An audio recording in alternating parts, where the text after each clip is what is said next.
Welcome to Torah Today Ministries. My name is Grant Luton. And I'm Robin Luton. And we're here today to discuss the first Torah portion in the book of Numbers, which begins in chapter 1, verse 1, and goes through chapter 4, verse 20. And I was just thinking this morning, what a horrible, horrible title this is for a book of the Bible. Numbers. Can you imagine saying, kids, let's read the Bible. Okay, what are we going to read? We're going to read Numbers. And it's like, oh, groan, oh, how horrible. But that's not the name of this book in Hebrew. The real name is? Bamidbar, which means in the wilderness. In the wilderness. Now, so it's an adventure. Yes. If I was a kid and my parents said, let's read the Bible, what part? In the wilderness. Oh, that sounds exciting. But then I'd warn them that at the beginning, we're going to count how many people are stepping out to travel through the wilderness. And then at the end of the book, we're going to count again to see how many survived. And it's so specific. I mean, names and numbers are given exactly and precisely. Right. And there's a reason for that.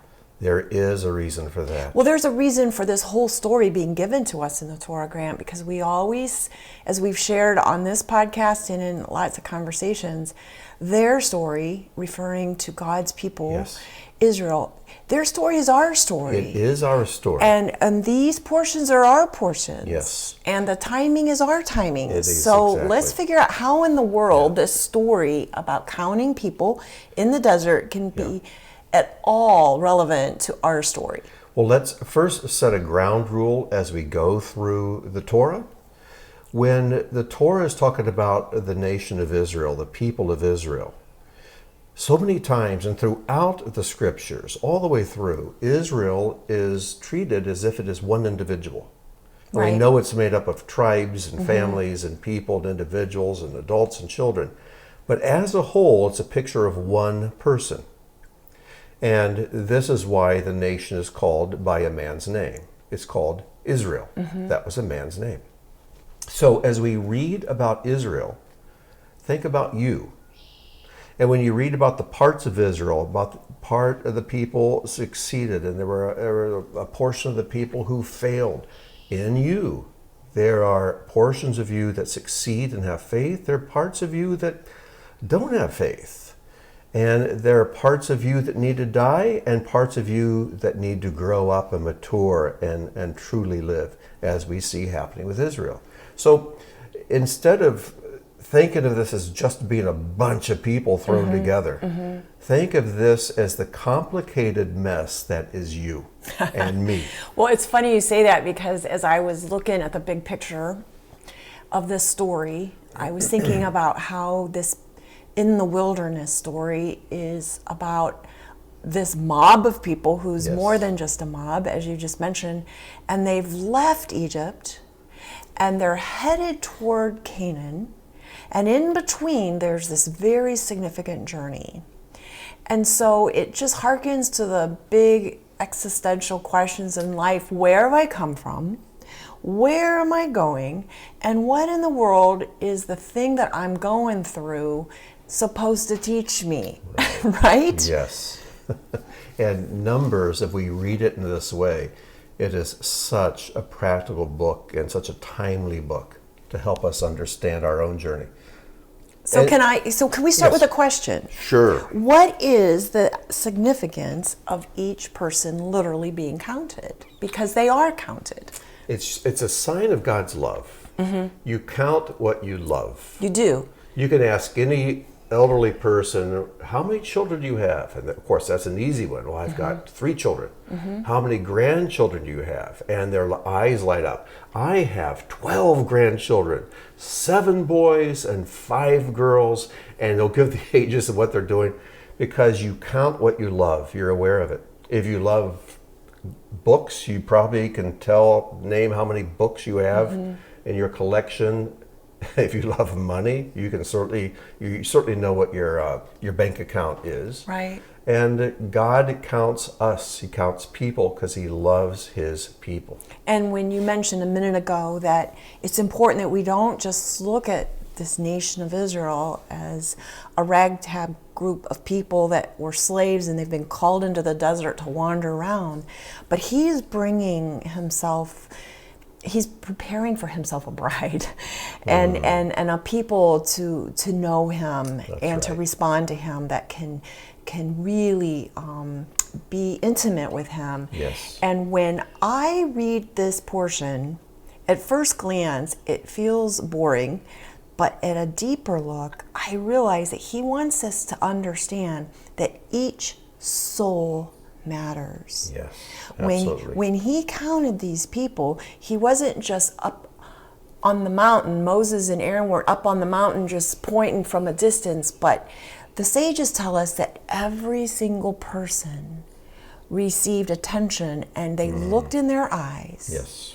And they blessed them each. Yes. As they were counted. So the people knew that every single soul mattered, that they were all on an equal footing. No one was counted more or less. It put everybody That's right. as important. Yes.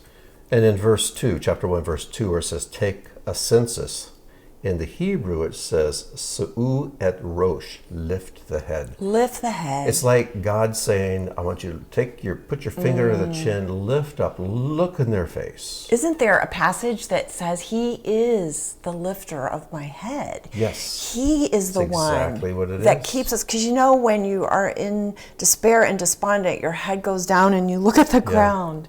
And I see him saying, I lift your head, I look in your eyes, you matter. Yes. That's so cool. True. But here's a shocking fact, and it's something we have to lay a hold of as we go into this book.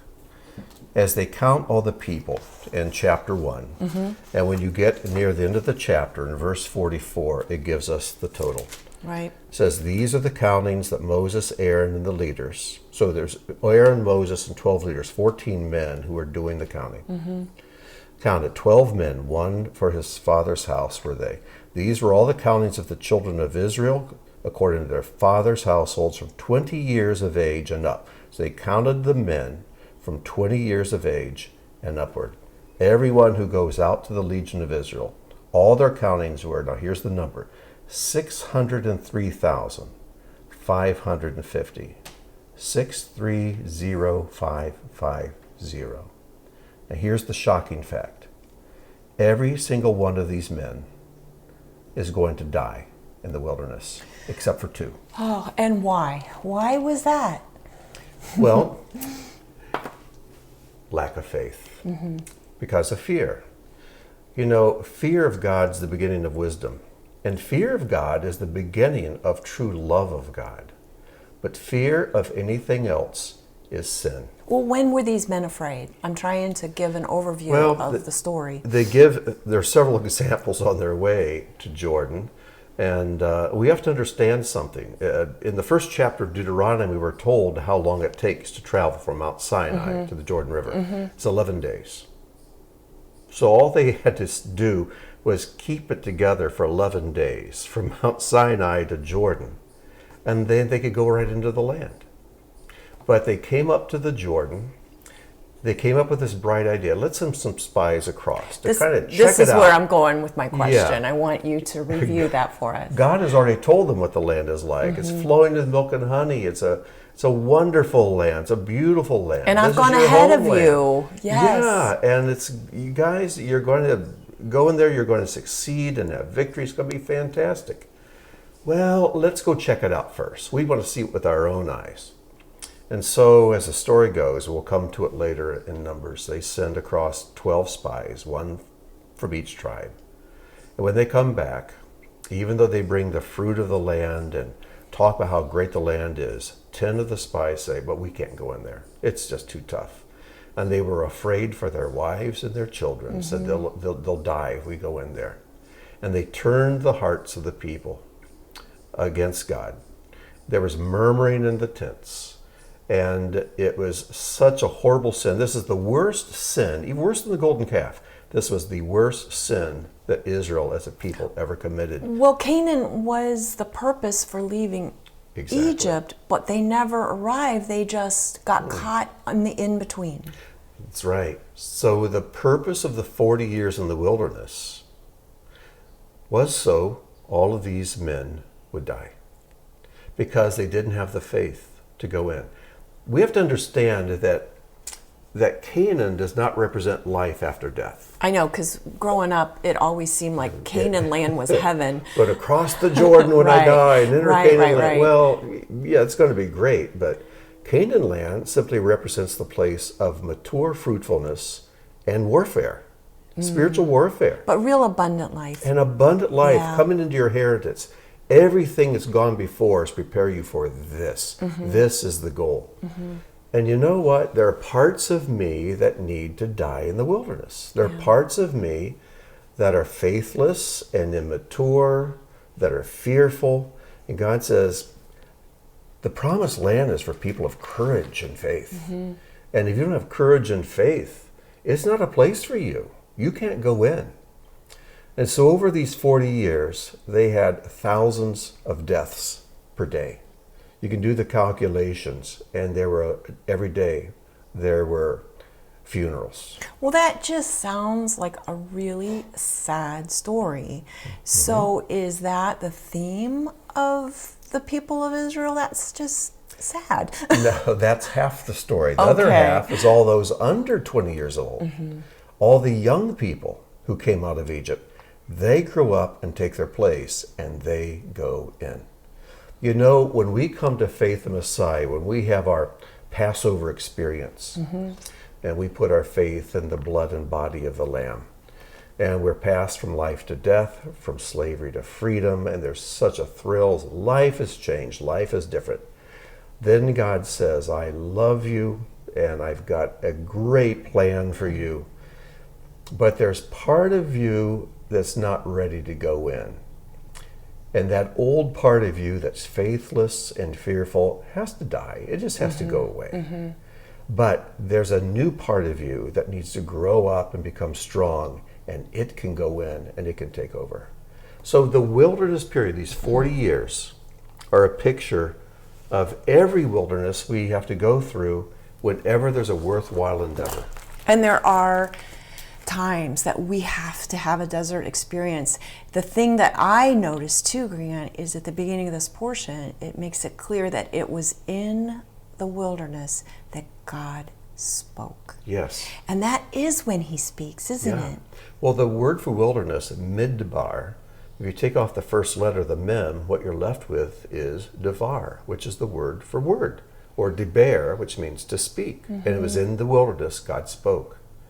And it's in the wilderness of our lives, those wilderness times, where God speaks, we receive his word, and we learn to walk it out. Whenever you see a 40 in the Bible, as the 40 years of the wilderness here, the 40 days Yeshua spent in the wilderness, the 40 days and nights of rain while Noah and stayed in the ark, you see 40s everywhere. Wherever you see a 40, it represents transition. Leaving one thing and arriving at another, a transition where the old dies and the new comes to life. It's a number that represents change and transformation. And when you come out the other end, you're a different person from the one that went in. And you know, and let me just give you a real silly but practical example. Every one of us, everybody who listens to this, has had some dream of maybe learning how to play an instrument or learn how to become an artist or something. You think, this is what I want to do. And then you go out and you buy a guitar or a piano. And you're all jazzed up about it. You're all jazzed up to take lessons and really it's going to be great. This is going to be great. And after a few days, the guitar goes in the case and collects dust. Because what's happened, you've now entered the wilderness. Right. The work. If you can go through it, if you can stick to it and be faithful, then you will experience the fruits. Right. But you have to go through this wilderness period. You just have to. Well, you know, a minute ago when I mentioned that the purpose of the people's journey through the wilderness in order to enter the promised land is that he's preparing for himself a bride. Yes, without spot or wrinkle. And without spot or wrinkle. And we forget that. And the removal of those spots and wrinkles is sometimes lonely and painful. It's called wilderness. It is. That's the wilderness in life. I went to Hosea 2 this morning, and in verse 14, it mentions the wilderness, and it indicates his love for us as he takes us through a wilderness. And as a bridegroom is speaking, it says, therefore, behold, I will allure her, bring her into the wilderness and speak kindly to her. Yes. And then the rest of the words following lead up to the very words that a man will say when he dons tefillin, and he wraps his fingers as if it's a wedding ring. I will betroth you to me forever. Yes, I will betroth you to me in righteousness and justice, in loving kindness and in compassion, and I will betroth you to me in faithfulness. Yeah. Then you will know that I am the Lord. Yes. And that was his purpose for these people. Right. And for us, he wants us to really know who he is. So God succeeds, which to me is the greatest miracle in the Bible. Right. He succeeds in bringing Israel into the promised land. Mm-hmm. But it's a transformed Israel, where the old and faithless, the old part that still had a lot of Egypt in their hearts, was replaced by the new and the young. Right. And they grew up and they went in. Right. And God instructed them to send 2 spies in, not to see how good the land is, but let's go in and hear what they're saying about us in Jericho. And Rahab says, we have heard the great things that the God of Israel is doing, and everybody's freaked out about it. So here's the thing. These 12 spies go in, and they're scared to death to go in. Oh, we're all going to die. But the truth is, when Joshua sent 2 spies in to hear what the people in Jericho were saying, they were scared to death of Israel. Mm-hmm. It was the other way around. And I think of so many believers who are so afraid of Satan.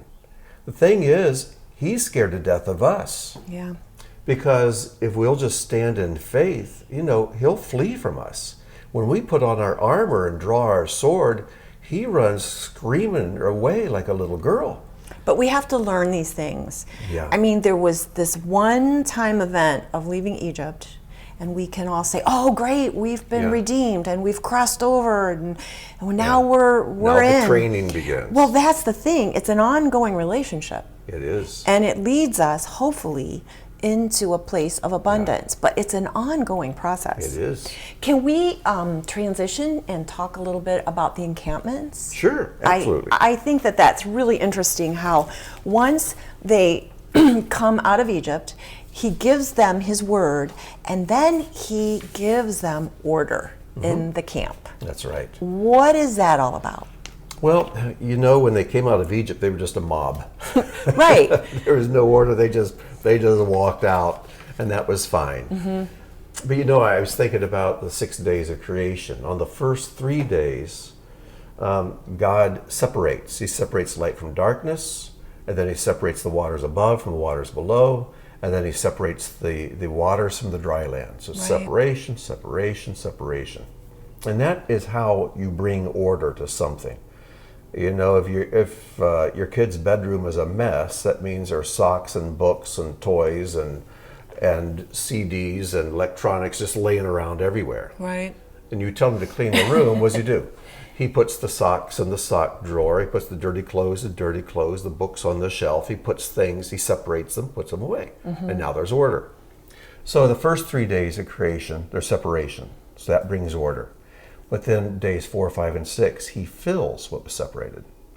The light that he divided from the darkness on day 1, on day 4, he sets the sun, moon, and stars to rule the day and the night.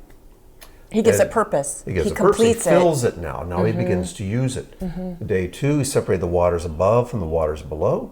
So what does he do on day 5? He creates the fish for the waters below and the birds for the atmosphere, the waters above. Then on day 3, he divides the land from the sea. And then on day 6, he creates the animals and Adam and Eve to live on the land and to tend the growth that is there. So the things he divides to bring order at the beginning, he then fills and brings the fruitfulness, and they achieve their purpose in days 4, 5, and 6. Well, I'm picturing the kid in the bedroom with the toys everywhere, and if he's a rebellious child, instead of separating things out and putting them where they should be, he's going to shove it all under the bed and hide it and think nobody will notice. Right. And that is the reaction that so many times we can have. It's like, I'm going to shove this pile of stuff that I'm going through in a place, shut the door, and not think about it. But eventually, Grant, if we're going to grow and we're going to mature, we have to pull it out. We have to look at it. We have to deal with it. And the longer it's shoved in the dark, the worse it is to deal with later. That's right. So let's get back to the encampments. Yeah. Well, in chapter 1, verse 52, it says, the children of Israel shall encamp, every man at his own camp, every man at his own banner, according to their legions. Isn't that something? Yeah. So he separated them out and says, now you're all going to have your own place. Now, what's the difference between a camp and a banner? And, we read this on Friday evening during the Erev Shabbat service we do around the table when we eat, and people often ask, well, what's the difference? Well, I always say there are 4 camps, technically 5, but the 12 tribes were broken down into 4 camps. And on the east side of the tabernacle, you had the camp of Judah. And with Judah were also Issachar and Zebulun. To the south, you had the camp of Reuben. And with Reuben are Simeon and Gad. On the west of the tabernacle, you had the camp of Ephraim. And with Ephraim were Manasseh, his brother, and Benjamin, their little brother. And, not actually their little brother, but I guess you could say their cousins, their uncle, actually. And on the north was the tribe of Dan, the camp of Dan, and with him were Asher and Naphtali. So those are the 4 camps and the 12 tribes. But technically there's a 5th camp. There's the camp of the Levites. To the east of the tabernacle, right up close to the tabernacle, is where Moses and Aaron and their families camped. Right to the south, right up close to the tabernacle, is where Kohat, which was one of the families of Levi, to the west, Gershon, and to the north, Merari. So right around the tabernacle where the Levi was broken into 4 groups. But then outward of those, you have the 4 camps and the 12 tribes. So you see, every person had their own camp. Yeah. So if you get lost because you're out wandering around, okay, where do I go? Well, there's the tabernacle. I can see the banner of Judah over on the east. That's my camp. So you get to that. And then you think, I have to find my own banner now because I am of the tribe of Zebulun. And then you see the banner of that. And each banner had its own identity, didn't it? Its own oat. Yeah. Aleph, Vav, Tav is the word that means sign or letter. So although they were a people together, they each had categories for which they had a special belonging. That's right. We tend to think of the 12 tribes just being this homogeneous group of people. But the 12 tribes who descend from the 12 sons of Jacob were so individual, very distinct, with their own gifts and talents and temperaments. They were so different. It's almost like they had no business getting along at all. Sometimes they didn't. But they were so distinct. But God recognizes those distinctions, every man his own banner, but he recognizes similarities, every man at his own camp. And he also recognizes and wants them to recognize they're all part of a bigger picture. Right. But the focal point is God's house in the middle. And that has God's house in the middle, be the core. That's the thing that pulls them together. And that's the thing that created unity. Exactly right. So without that, they would have just fallen apart. And the buffer around God's house was the tribe of Levi, because they're the ones who oversaw the house of God and served there. But they're also the ones who took the word of God and dispensed it to the people. In verse 45 of chapter 3, I underlined a phrase because it caught me. It says, take the Levites instead of all the firstborn among the sons of Israel and the cattle of the Levites, and the Levites shall be mine. I am the Lord. They're mine. I'm establishing something very, very Yes. important here. Well, we started off talking about how all these people who are numbered, they don't make it in. In fact, if you go to Numbers 26, verses 63 to 65, this is after the spies came back and gave this evil report. It says, "These are those who were numbered by Moses and Eleazar the priest, who numbered the sons of Israel, the plains of Moab, by the Jordan of Jericho. But among these there was not a man of those who were numbered by Moses and Aaron the priest," here in chapter 1, "who numbered the sons of Israel in the wilderness of Sinai. For Adonai had said of them, they shall surely die in the wilderness. And not a man was left of them, except Caleb and Joshua." So, the reason that the new generation goes in is because of their courage. Now, let's go back to Levi. In Genesis, we read the horrible story of Shechem, where Levi and his brother Simeon went into Shechem and slaughtered all the men. Simeon and Levi were two bloodthirsty brothers. And they were upset at what Shechem had done to their sister Dinah. And so they decided, we're going to take our revenge. They just went in and slaughtered them all. And Jacob was heartbroken. And they carried that guilt forward. They carried that guilt. And in Jacob's deathbed prophecy, he said Levi and Simeon will be scattered throughout Israel. In other words, they will not have their own inheritance in Israel. But then you come to the book of Exodus, and hundreds of years later, and you come to that horrible scene of the golden calf.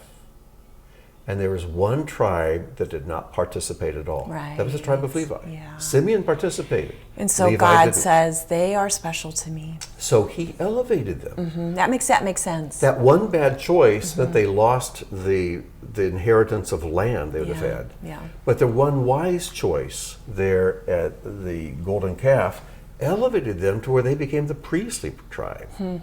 So God is like saying, okay, I know you're a bloodthirsty group. Tell you what, you're going to be in charge of the sacrifices. They always say, if you know somebody who's bloodthirsty, send him to school, make him a surgeon, And that's kind of what God did with Levi. And so Levi is elevated to this place of great honor. He still didn't get an inheritance of the land. If you look at a map of Israel, you won't see an area for Levi. He received 12 cities scattered throughout Israel, Levitical cities. Simeon didn't receive a portion of land. They were scattered through the land of Judah. And they had areas inside of Judah. It's like God was saying, okay, Judah, your brother Simeon, he bears watching. So I'm going to scatter him through your land. I want you to keep a close eye on him. Well, I see in your notes a sentence that is really important. And the sentence is, one sin can change our life's trajectory. Yes. It really can. And I think this picture of Levi and what happened in Shechem and that whole story, it really bears that out. But there's one other sentence to go with that. One righteous deed can change our life's trajectory. Amen. That's so important, even more important. Well, Grant, it's funny as I've looked at the mob, so to speak, and this group and these people, this mixed multitude, and then suddenly they're separated into camps, and then they each had their tent, and then they each had their individual person soul, which at the beginning of our conversation we mentioned God really is telling us how important each identity and each soul is, because they were counted eye to eye, person to person. And this saying that kept coming to me is how we are to keep two truths in separate pockets always, and take them out as needed. One is for my sake the world was created, and in the second pocket we pull it out when we need to and say, I am but dust and ashes. And we have to look at both of those in balance, or we just think we're part of a mob and we don't matter. Right. Or we tend to think that I am all that matters and my individuality supersedes the good of the people around me. So we really need to keep those in balance. Absolutely. It's we're made in God's image, and He put mankind in dominion over planet Earth. I mean, what an honor! Yeah. What an incredible honor! But on the other hand, there's a phrase that always goes through my mind, and it's ani ein. Ani is 3 letters, Aleph Nun Yud. It means I, me. Right. Ein is the same 3 letters, Aleph Yud Nun, which means nothing. Well, I am nothing. If I keep that in mind, it's very free. You mentioned earlier that the people were required to take up their appropriate space, to be in the space that God assigned them to, because He assigns us to a particular place, and then He equips us to be there and to fulfill what He has in mind for us. And in the book that I study often for Musar, one of the sentences that has just carried with me is that humility means occupying your appropriate space, neither too much or too little. Very good. And the whole concept of order, I mean, it's a little detour that I'm going to take because it's important. The order that God establishes in the people in these camps, as we look at our own lives, order is what happens after we leave Egypt. We encounter Sinai, we receive His Torah, and suddenly He brings order to our lives. That should be the result of our encounter with Him. And it's important to realize that we tend to lean toward one extreme or another because that's how we are as humans. And the best life lies between the extremes. In balance. We either have too little order in our lives, which means chaos, or at the other end of the range, too much order winds up looking like obsessive rigidity, and it's ugly. So the best life, like I mentioned, is the balance or a moderate course, and then there's life. And that's what I see in these encampments. It's really fascinating. Spiritual living requires order just as much as our material life does. That's right. We have to clean our room and we have to sort to our soul. Absolutely. And with that, God brings all kinds of interruptions to our day. And there's a certain, one of the things I always say is spirituality is messy. It's just messy. So in our physical world, we establish as much order as we can, so things are right and everything's in its place. But spirituality is just plain messy. Right. Because I'm in the middle of thinking, this is my time to relax, and then the phone rings. And it's somebody who really needs something. Well, that wasn't on my agenda for the day. But God's saying, well, this is the adventure. This is the thing you didn't expect, but it's something I'm bringing to your life because this person needs you. And you need to talk to this person. You need them. Or who knows what happens. There's all these interruptions God brings along. And we are to respond to them with grace and in truth, with courage and with joy, because this is what a spiritual person does. Well, we have to be willing to have alignment, and that's what order is about. Being aligned with Him. I'm going to read a short paragraph here. It is because being a servant of God can be described so well as an alignment of your will with the divine will that practicing order becomes a key step in spiritual life. Alignment without order is inconceivable. As humans, we're endowed with free will, and so it's perfectly possible for us to choose to be chaotic. But when we make it a conscious practice to be orderly, we are aligning ourselves outwardly and inwardly with universal order. Isn't that helpful? That's great. That's it really is. So when I look at this map of these camps, there is a real balance. I mean, within their tents and within their families, they had a little bit of chaos and disorder, and they're learning. And then you look at it from a bird's eye and you see these tidy little encampments and tents and groups. And it's just the way it is. It is just the way it is. It's fascinating. Well, looking at the clock and our time is gone, but as I look out, I hear the neighbor mowing his grass, and that's his attempt to impose some order on the chaos. Yeah. And you and I were working outside some yesterday, and you look out into nature. On the one hand, you see this beauty that's because of the messiness. You see trees and flowers and this just a riot of colors and animals and everything else. But then you look out also, you see, but there's a patch of grass that's mown, there's a path that's lined with rocks, and there's a group of flowers in a flower bed, and you look at where humanity has imposed some order, and the riot of life, that's God's part, and the order that we impose, that's ours. It's such a beautiful makes balance. It beautiful. It really is. It's just gorgeous. No order is a huge obstacle to spiritual growth. It's just like a yard that is never attended to. It's not beautiful. And on the other hand, being obsessively rigid, it's also an impediment to spiritual living. It's that beautiful balance, and I think that's one of the themes that comes to the surface in this portion, and I hope it's encouraging. Yeah, I hope so. But with that, we're going to have to close. Yes, we have to try to bring order to this day in our household here. Yeah, we got to go out there and face the chaos. So until next time, we wish you shalom and may God bless. Shalom.